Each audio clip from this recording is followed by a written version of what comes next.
You're listening to On the Job with PORAC, hosted by PORAC President Brian Marvel and Vice President Ben Therriault. On the Job with PORAC is your go-to podcast for insights into the challenges and opportunities facing law enforcement professionals here in California and across the nation.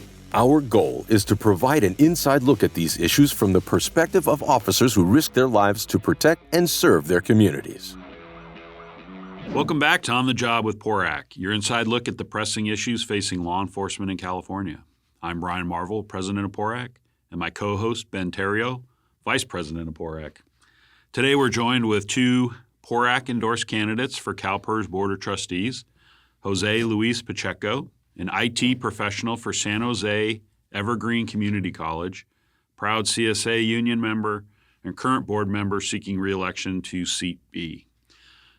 Next is Don Bei, dedicated public safety employee with the Santa Monica Fire Department and former president of his local fire union. Welcome, Jose and Don. Thanks for being here. Thank you. Thanks for having us.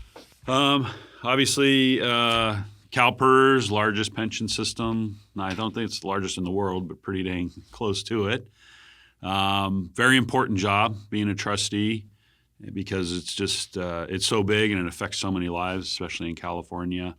So it's great for having you both come here, and we're happy to endorse you for Seat A and Seat B.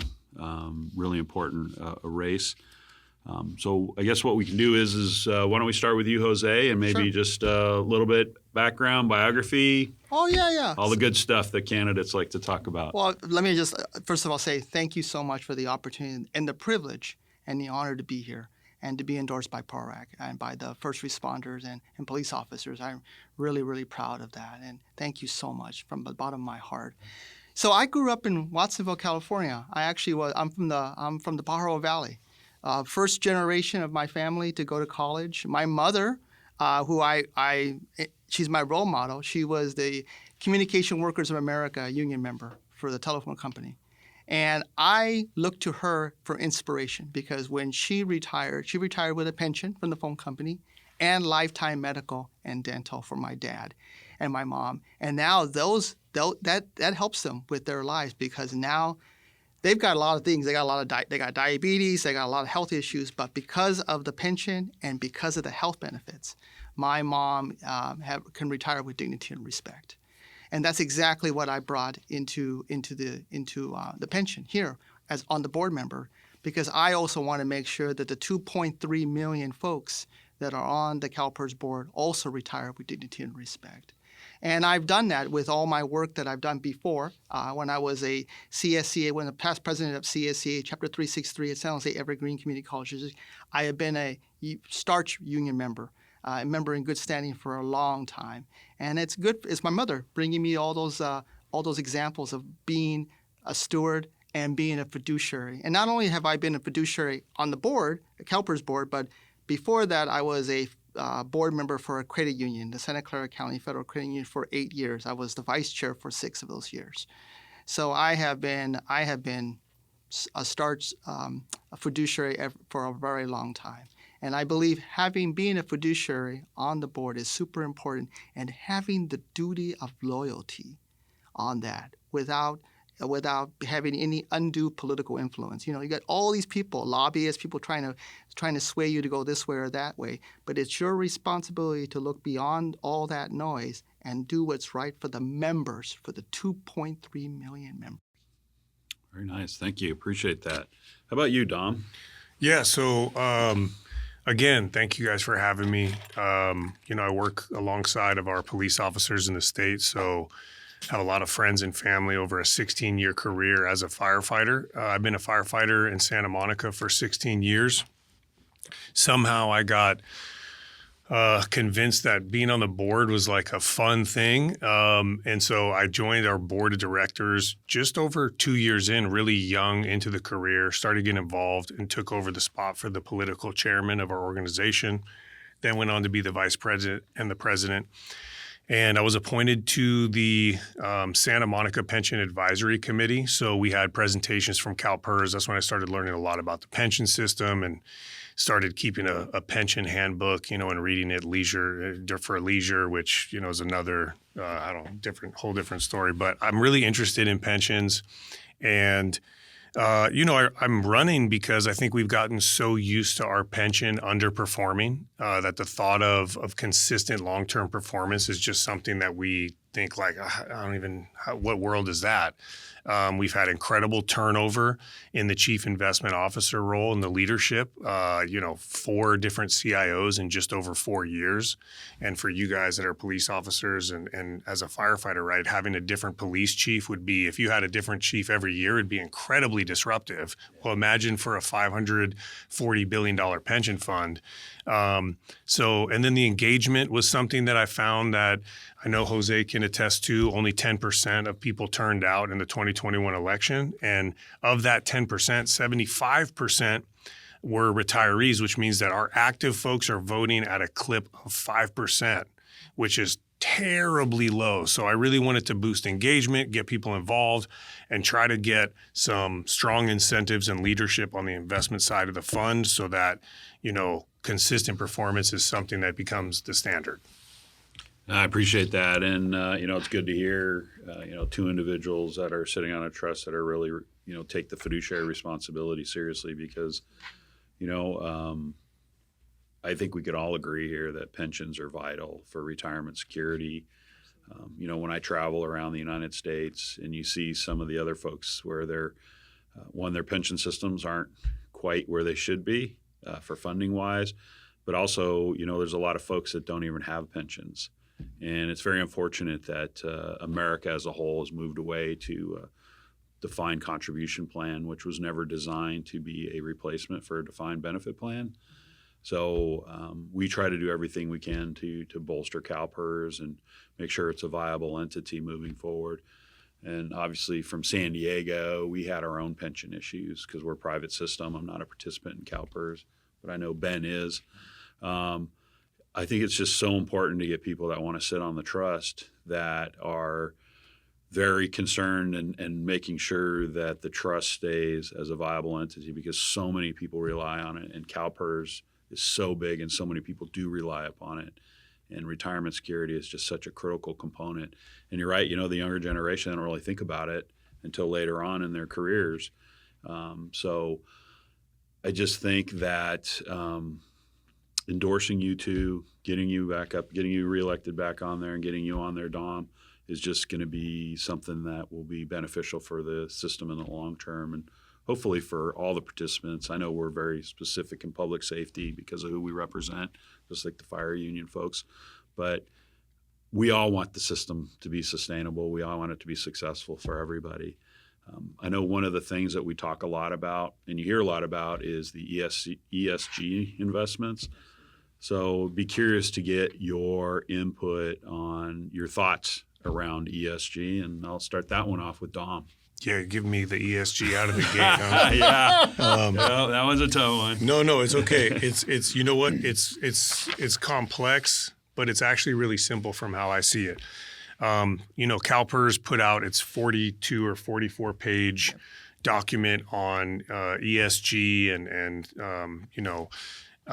the investment principles, and it starts off by saying, number 1.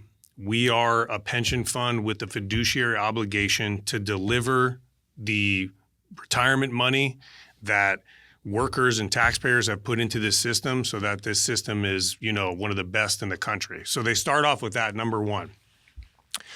But then number 2, they start to go on to say, hey, what started as just principles governing proxy voting have now dipped into much broader territory. Things like, corporate structure, how a corporation brands itself, who they put on their board. So they say in the document that it's grown beyond what was traditionally just how do we vote as a proxy member for these funds. And then it goes on to establish key principles. And if you look up the word principle, it is a foundational governing value that basically is at the foundation of everything you do. So there's kind of an interesting, complex thing here. On one, they're saying at the foundation, we have to deliver returns. And then on number 2, it's saying, hey, part of our core underlying principles, we're going to look at things like, environmental concerns, board diversity, these things. I think that has to be cleared up in the language. And I think it has to be very clear that value investing is a luxury. And it is a luxury that CalPERS at this time cannot afford. I'm not saying that as a value statement because I think we all want, a healthy environment. We all appreciate diversity. We all understand that some people are born disadvantaged to other people, and we want to see those fields leveled.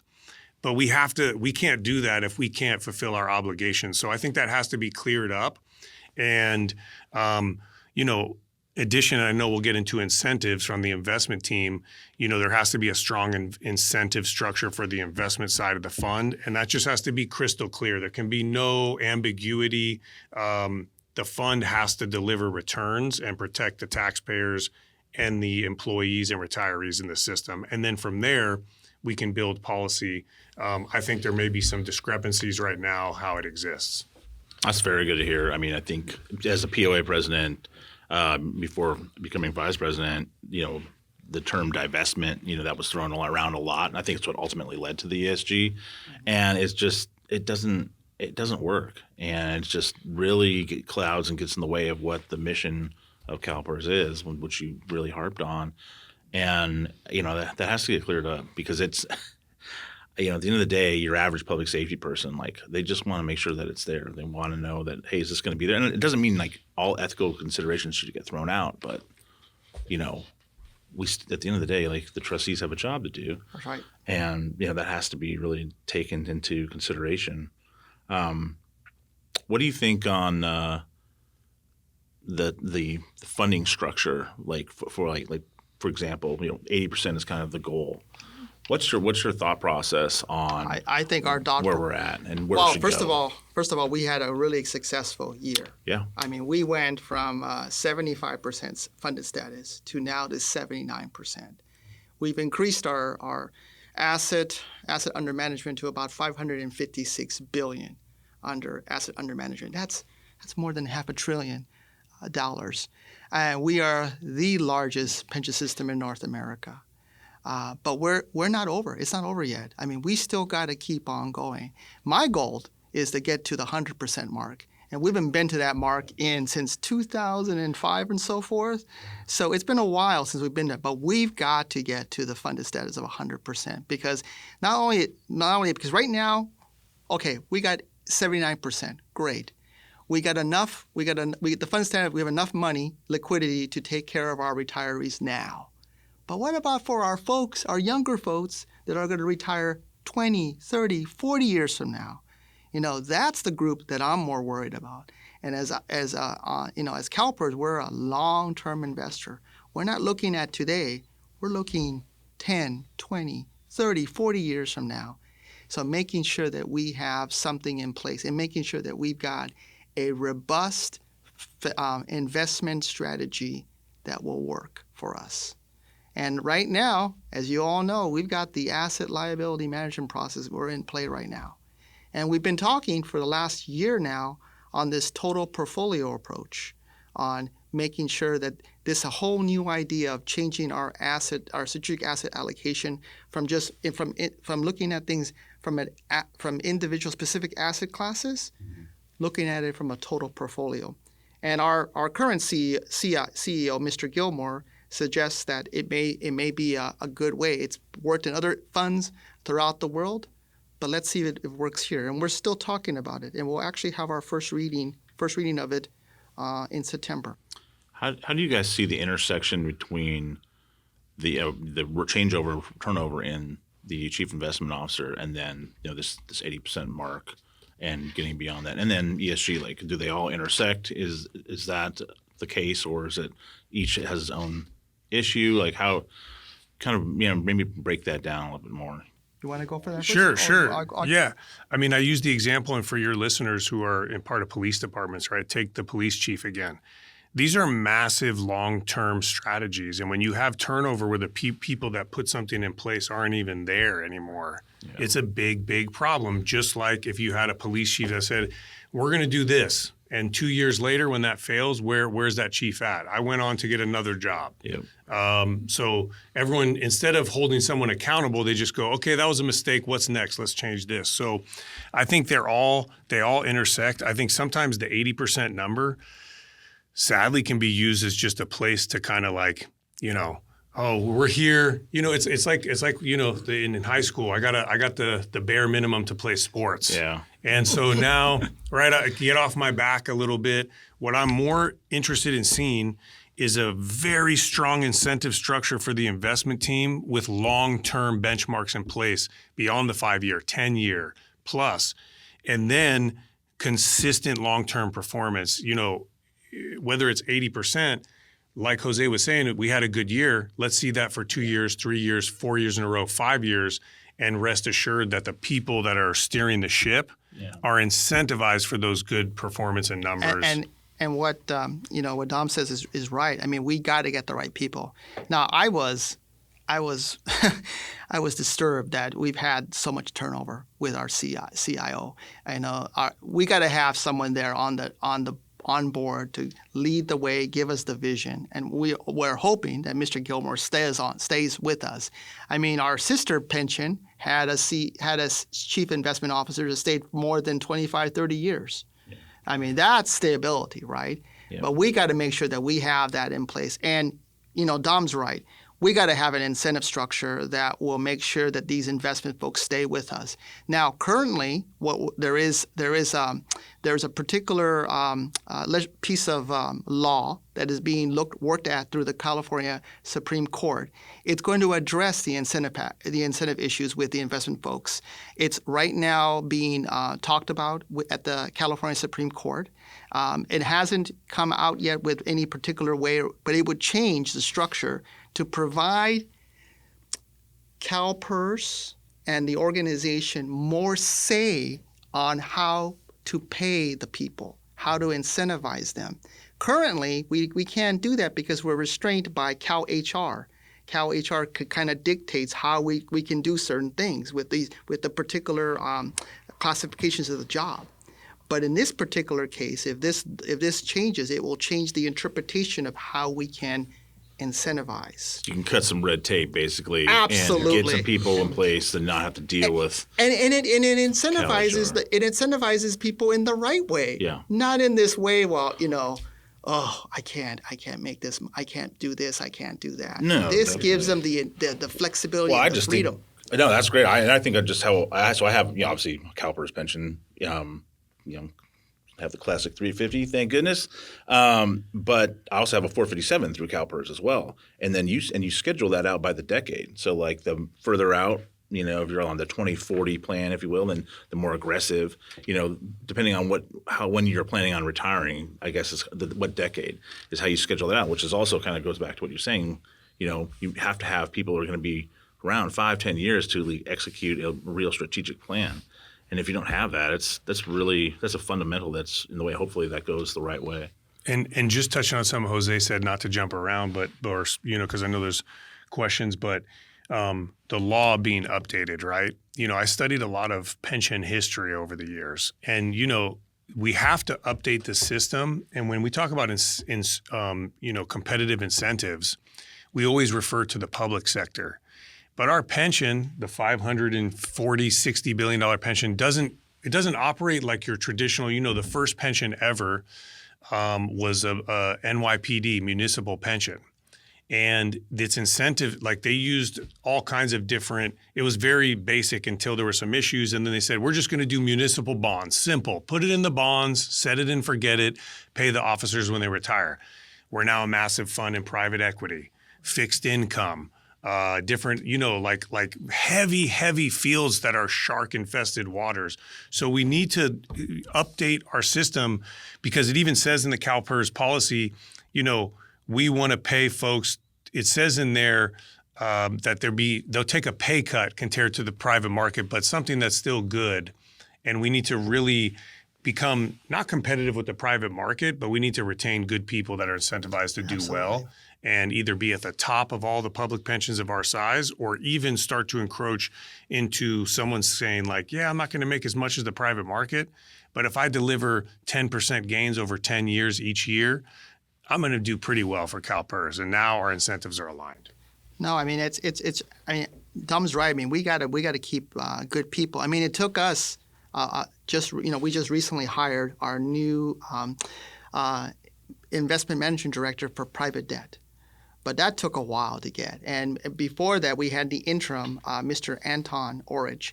But he was running two ships. He was the managing investment director for private equity, and he was the interim for the private. Crazy. That's crazy. Yeah. I mean, how do you manage those two areas? And I mean, I no disrespect to him, I'm sure, but yeah, how are you going to? There's no way anyone is that. I mean, it's just a private fund would never allow that. No way. And then there's issues about do I need to do this? Do I need to delegate to this? I mean, it's just crazy, right? I mean, thank God now we have a new person now. We've hired this new person to take care of the private debt, and now and then Anton can go back to the private equity and the private markets.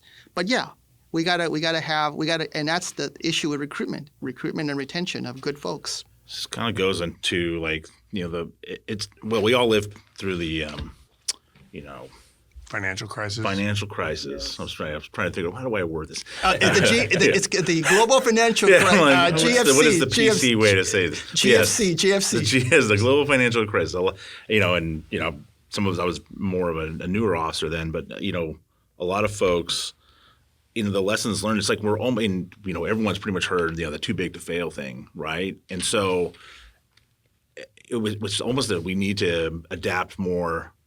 Faster, respond quicker. And is the legislature really doing that, or do you think other trustees are doing that? Hopefully, you'll join them.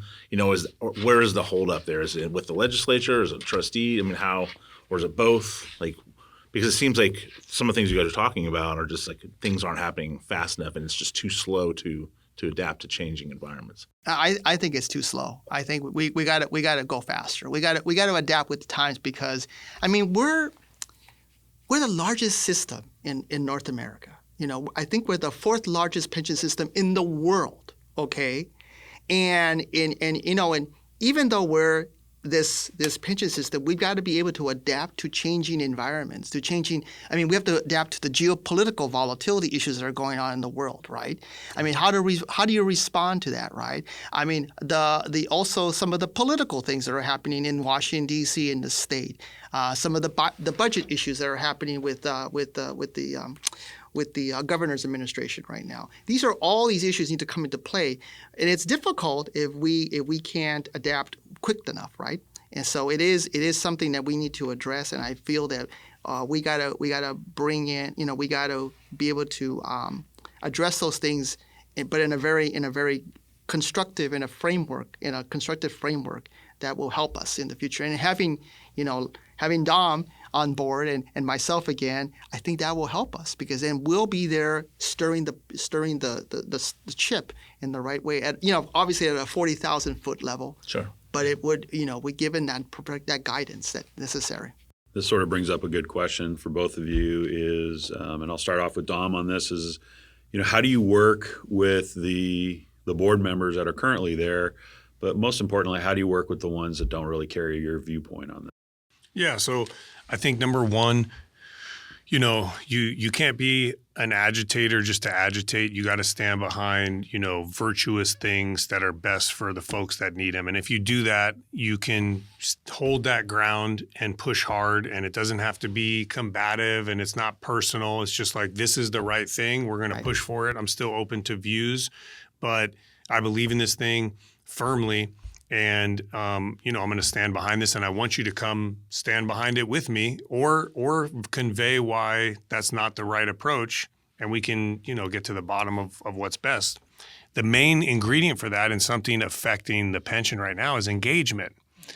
And so I really am going to work hard to get voices of all kinds to the meetings, because when there's a void in the collective voices of the pension, then you start to have folks that maybe can disagree off something that could be so far off that there's no sense at a meeting to go, you are so far off.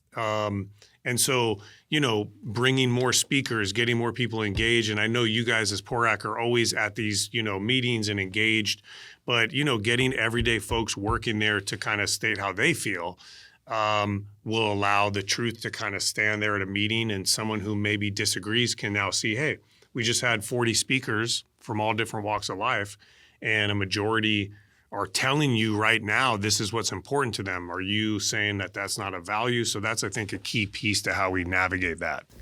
And I would concur with Dom about that.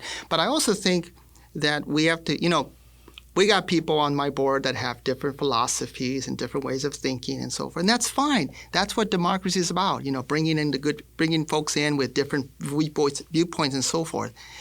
But in the end, what are we there? We're there to do the duty of loyalty, to maximize the return in a risk-adjusted manner for the long term. If we all come together and say, look, yeah, we may have our different philosophy, we may have our different approaches to things, but what is our responsibility under the state constitution, right? And that is the key, right? I mean, we have to follow the law and follow what's written in the Constitution, and that is our duty of loyalty to the system, to the members, to the 2.3 million members, and making sure that we do that. And if we can all come to agreement on that, even though we may have different opinions about how we approach it, as long as we got that guiding star, that North Star, I think we can do a lot of good things. Very nice. Obviously, we try to keep our podcast a little bit short. We could probably spend hours talking about pensions overall. We want the folks to vote, so we can't we can't put them to floor. Exactly. So that's why I'm going to close up with this last question. Obviously, PORAC, most of our members are peace officers. We do have firefighters in there. So this is your opportunity to talk to our membership on why it's important that they vote for you. I will start with Dom. You want to take that one on? Yeah, for the members out there, I think about the last couple of presidential elections and how contested they were. And, our members, firefighters, everyone was coming into work. I'm preaching to the choir about this is the most important thing that is going to affect my life, my family's life. Very passionate. It's a very passionate thing. And to those listening, I say, did you vote for your pension board?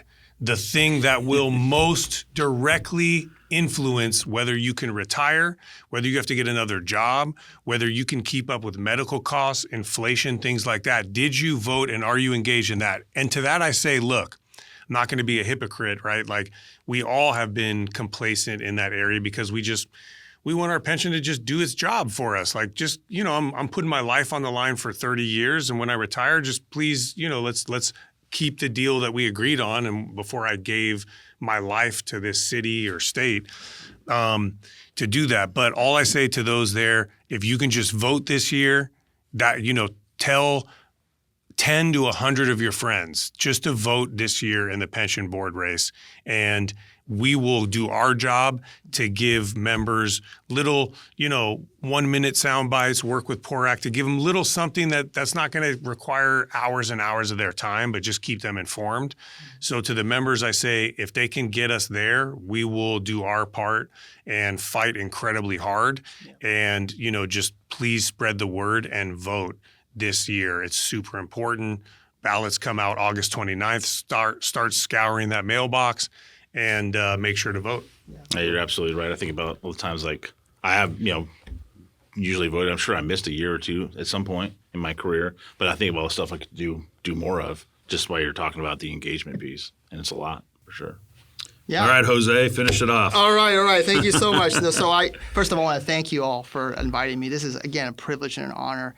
And for me, I always go to meetings, and I always tell people, when I go to stakeholder meetings, I tell them, look, there's something real important I want to let you all know. I've got 2.3 million bosses. Just think about that. Just think about how daunting that is. And I'm accountable to every single one of you. And it is super important that they understand that they can reach me, that they can contact me by phone, by email. I always make a promise that if you call me or text me I will respond within 48 to 72 hours. And I have been consistent with that ever since. And to me, that's super important because being on the board, and hopefully I get reelected, and hopefully Don will be with me too, we can do a lot of good things for the folks, and keeping that fiduciary lens in place and making sure that happens. And I want to continue that work. We got a lot of work to do here. We got to, like I said, we got to increase the funded status to 100%. We got to address PEPR reform. We didn't even have a chance to talk about that. We've got to boost the COLAs because the 2% COLA is now the new pay cut. Got to get overfunded so people stop writing articles about how CalPERS get tired. And bringing the taxpayer and the work, when the pension does poorly, and I know the taxpayer gets pitted against the public employee, but we are on the same team. We want a great state. We want a safe state. We want to take care of each other, have good communities. So we're not on opposing teams, but underperformance pits us against each other. And when we get to a higher funded status now, everyone's breathing a little better, and it's like, great, we're on the same team. And that funded status is super, super important. Yeah. So I want to tell everybody, please vote. The vote is coming out on August 29th. The ballots will be coming out on August 29th. Vote, vote, vote. And, I think Don mentioned that, most in this particular race, it's the retirees that vote, about 85% vote. And they vote within the first 2 to 3 weeks. So, but, the younger folks need to come out. If the younger folks were able to come out, oh my goodness, we would have an incredible turnout, and it would change the dynamics of this race. So I encourage all the folks out there to vote. When you get the blue envelope from the CalPERS, open it up, fill it out, mark us on the ballot and mail it in, or phone or call in, or email. I think those are the 3: online, calling, and mail. Yeah. All right. Yeah. Thank you. Very good. Well, I agree with you both, 100%. 100% funding. I don't know, we're sort of anomalies, but I fully support 100% funded pension systems. I agree that it leaves us less likely to be attacked. So with that, this wraps up another episode of On the Job with PORAC. Huge thank you to Jose Luis Pacheco and Don Bei for outlining their plans to strengthen CalPERS for all participants and their families. Your pensions are your future. Stay informed and vote to protect them. For more details, check out the show notes, including campaign websites at pachecoforcalpers.com and bei4calpers.com. You can get all the information you need for both candidates here. Plus, CalPERS election info is at calpers.ca.gov. Please like, subscribe, and share this podcast to spread the word. This is Brian Marvel and Ben Therriault reminding you to stay informed, stay safe, and keep up the great work. Till next time, On the Job with PORAC.